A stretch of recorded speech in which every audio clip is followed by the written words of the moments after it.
क्या आपको पूरा यकीन है कि जिस दुनिया में हम रहते वह बिल्कुल असली है? और अगर मैं कहूँ कि ये दुनिया असली नहीं बल्कि एक भ्रम है तो क्या आप मेरी बात पर विश्वास करेंगे? पर अब जबकि विज्ञान भी इस ओर इशारा करता है तो क्या ये संभव नहीं ये दुनिया वास्तव में हमारे दिमाग के भीतर है ना कि बाहर? ये बिल्कुल संभव है। हालांकि ये समझना थोड़ा कठिन है कि आखिर ऐसा कैसे हो सकता है कि जिस दुनिया को हम जानते हैं वो सच में है या फिर कोई भ्रम यानी मिथ्याभास सिमुलेशन है। दूसरे शब्दों में ये दुनिया वर्चुअल रियलिटी भी हो सकती है। एक ऐसा गेम जो हम सब सिर्फ अपने दिमाग में खेल रहे हैं।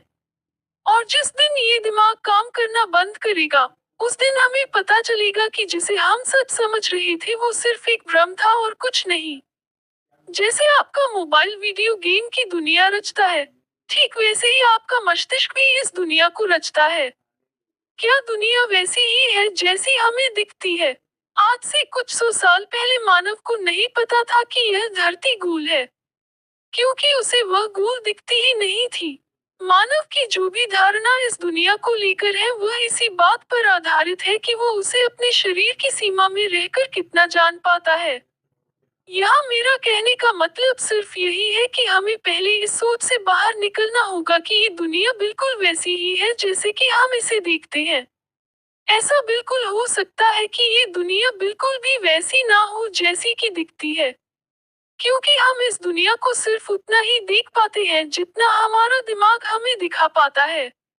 कल्पना कीजिए अगर आपको टाइम मशीन मिल जाए जिससे आप जब चाहे समय को रोक पाए या आगे पीछे कर पाए, तब भी क्या ये दुनिया आपके लिए ऐसी ही रहेगी जैसी ये आज है? क्या तब भी इतनी वास्तविक लगेगी या फिर आपको ये दुनिया कुछ अलग महसूस होगी? तक फिर आप उस दुनिया को कितनी गंभीरता से लेंगे जहां आप जब चाहे भूतकाल और भविष्य में जा सकते हो, जब चाहे समय को धीमा या तेज कर सकते हो? क्या फिर ये दुनिया आपके लिए कोई वीडियो गेम जैसी नहीं हो जाएगी? क्या तब भी आपको ये वास्तविक प्रतीत होगी? पर अब आप कहेंगे कि भला ऐसा भी संभव है क्या? हालांकि बहुत से लोग जो क्वांटम फिजिक्स या थ्योरी ऑफ रिलेटिविटी के बारे में जानते होंगे, उन्हें पता होगा कि यह सब मुमकिन है और बिल्कुल संभव है। पर जो नहीं जानते उनको मैं उन्हें ये बताना चाहता हूँ कि यह बिल्कुल संभव है। आज विज्ञान ने भी इस बात को प्रमाणित कर दिया है कि समय को तेज या धीरे, आगे या पीछे तक किया जा सकता।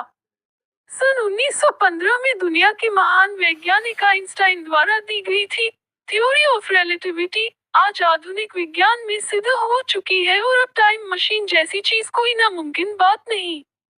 बस अब यह इंसान की क्षमता से बाहर की बात है। ये संसार या दुनिया आखिर है कहाँ? आप जो कुछ भी देखते या सुनते हैं, आखिर कहाँ? आप जो कुछ भी महसूस करते हैं, पर आखिर कहाँ? आपकी सारी संवेदनाएं, समझ, कल्पनाएं, यादें, अनुभव या हर वह चीज जिसे आप संसार या दुनिया कहते हैं वह आखिर कहाँ है? जवाब आसान है, सब आपके दिमाग में है और कहीं नहीं है। तो अब सवाल उठता है कि क्या इस संसार का अस्तित्व है या सिर्फ हमारे दिमाग के अंदर मौजूद है, यानी सिर्फ भ्रम है? आपको पता है कि आपके दो हाथ, दो पैर, दो आंखें, एक नाक, एक हृदय या एक शरीर है। आप चाहे तो उन्हें छूकर भी इस बात को अनुभव कर सकते हैं।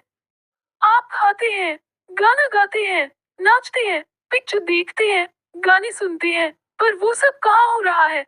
आपके बाहर या अंदर? अगर आप ध्यान से गौर करें तो आप पाएंगे कि आपको जो कुछ भी हो रहा है या जो कुछ भी आप अनुभव करते हैं वो सब सिर्फ आपके मस्तिष्क में ही हो रहा है। क्या बिना मस्तिष्क के आप कुछ भी अनुभव कर सकते हैं? क्या हमारा मस्तिष्क ऐसा कर सकता है? जब आप सपना देख रहे होते हैं तब भी आप उन पलों को जी रहे होते हैं। आप सपने में भागते हैं, आप सपने में खाना खाते हैं, आप सपने में लोगों से मिलते हैं, उनसे बात करते हैं। यहाँ तक कि आप सपने में वो सब भी कर लेते हैं जिसकी आप चाहत रखते हैं और इस दुनिया में नहीं कर पाते।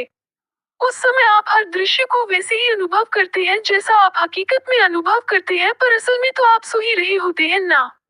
सपने में भले ही आप किसी शेर से क्यों ना लड़ रहे हो, आप उससे लड़ते समय अपने हाथों से ताकत भी लगा रहे होते हैं। उसके द्वारा दिए गए घावों से हुए दर्द का अनुभव भी कर रहे होते हैं। अपनी जान बचाने के लिए भाग भी रहे होते हैं, घबरा भी रहे होते हैं। पर देखा जाए तो आप कुछ नहीं कर रहे होते, बस आराम से सो रहे होते हैं। वह सिर्फ आपका दिमाग ही होता है जो आपके लिए सपनों में पूरी एक दुनिया रच देता है। तो कहीं ऐसा तो नहीं कि ये दुनिया भी एक सपना ही हो और यह सपना उस दिन टूटे जिस दिन आपकी मृत्यु हो जाए।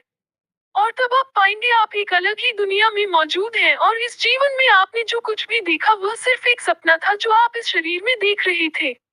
हालांकि मरने के बाद आत्मा बन जाने वाली बात इसको साबित भी करती है। क्या ये दुनिया एक अत्यंत उन्नत प्रोग्राम की तरह है जिसे भगवान ने बनाया है?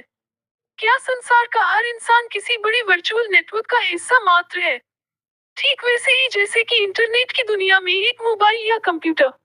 आप रोज ही कोरा, फेसबुक, ट्विटर, व्हाट्सएप आदि प्रोग्राम का इस्तेमाल करते होंगे, पर आपको ये भी पता होगा कि इन सभी कंपनियों के डाटा सेंटर होते हैं जहां हजारों लाखों कंप्यूटर मिलकर उस सॉफ्टवेयर को चलाते हैं।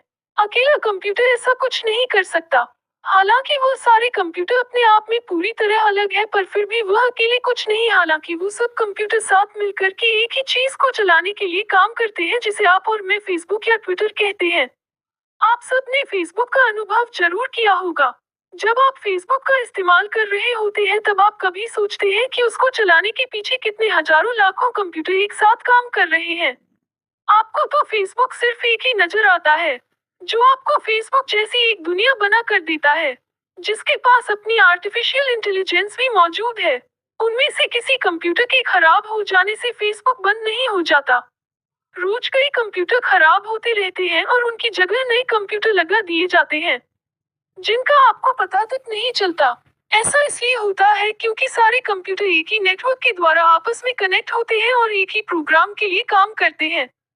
जो कुछ भी बदलाव एक कंप्यूटर में होता है वह सब कंप्यूटरों तक पहुंच जाता है। सारे कंप्यूटर समान दिशा निर्देशों और नियमों का पालन करते हैं। सब कंप्यूटर अपने आप में अलग होते हैं, उनकी अलग पहचान होती है, उनके अलग नाम होते हैं। ठीक वैसे ही जैसे हर इंसान की पहचान अलग है इस दुनिया में, उनमें मौजूद जानकारी भी अलग होती है। ठीक वैसे ही जैसे हर इंसान की सोच और समझ अलग है इस दुनिया में, पर फिर भी सब आपस में जुड़े होते हैं। तब जाकर उन लाखों कंप्यूटरों को मिलाकर एक अकेली चीज बनती है जिसे आप फेसबुक बोलते हैं। अब अगर मैं आपसे कहूं कि आपका दिमाग भी एक कंप्यूटर की तरह है जो इस दुनिया के नेटवर्क में मौजूद है, और आपको जो कुछ भी अनुभव होता है वह सब कहीं और नहीं, सिर्फ आपके उस दिमाग चेतना रूपी कंप्यूटर के अंदर ही होता है। ऐसा भी हो सकता है कि आपकी दिमाग या चेतना किसी बहुत बड़े डेटा सेंटर में किसी एक कंप्यूटर की तरह रखा हुआ हो सकता है और आपको हर तरह का अनुभव करा रहा हो। क्या ये दुनिया जिसे हम देखते हैं और महसूस करते हैं दरअसल एक कंप्यूटर प्रोग्राम की तरह है जहां आप और दुनिया के सारे लोग मिलकर इसे चलाते हैं? ठीक वैसे ही जैसे हम पबजी गेम खेलते हैं, जिसमें आपको लगता है कि आप एक अलग ही दुनिया में जाकर और लोगों से लड़ रहे हैं, पर हो सब आपके मोबाइल ऐप के अंदर ही रहा होता है। पर यहाँ सॉफ्टवेयर मोबाइल में नहीं आपके दिमाग में चल रहा है। क्या इस ब्रह्मांड का आकार हमें कुछ बताता है? ब्रह्मांड में कितनी आकाशगंगा है इसका अंदाजा लगाना भी अभी इंसान के बस की बात नहीं, फिर उन सब में कितने सितारे और ब्लैक होल्स है उसके बारे में कल्पना भी नहीं की जा सकती। और फिर उनके कितने ग्रह होंगे इसकी क्यों कोई सीमा ही नहीं। के बाद की समय भी पूरे ब्रह्मांड में एक जैसा लगता है। क्या आपको ये बात जानने के बाद के समय भी पूरे ब्रह्मांड में एक जैसा नहीं है? क्या हमारी धरती पूरे ब्रह्मांड में कहीं अस्तित्व में आती भी है? अगर देखा जाए तो ब्रह्मांड में धरती वैसी है जैसा कि धरती के लिए एक परमाणु होता होगा। आज हमें पता है कि हमारी आकाशगंगा से भी बड़े ब्लैक होल ब्रह्मांड में मौजूद है, और ऐसे कितने ब्लैक होल हैं इसका अभी अभी कुछ पता नहीं। ये भी पता नहीं कि जिसे आज हम सबसे बड़ा ब्लैक होल मानते हैं कल हमें पता चले कि वो औरों के सामने कुछ भी नहीं। यही बात सूक्ष्मता की तरफ जाते हुए भी लागू होती है। अगर हम अपना शरीर ही लें तो हमारा शरीर इतना व्यापक है कि हम उसकी ही कल्पना नहीं कर सकते। अगर हम अपने शरीर को समझने बैठे तो हमें पता चलता है कि हमारे शरीर भी किसी ब्रह्मांड से कम नहीं। इतने शक्तिशाली सुपर कंप्यूटर होते भी आज तक वैज्ञानिक मानव का पूरा डीएनए तक एनकोड नहीं कर पाए। ये सब सुनकर क्या आपको नहीं लगता कि ऐसा सब सिर्फ एक वर्चुअल दुनिया में ही संभव हो सकता है? धन्यवाद। जब इतना जान हाय लिए है तो सब्सक्राइब कर लो प्लीज।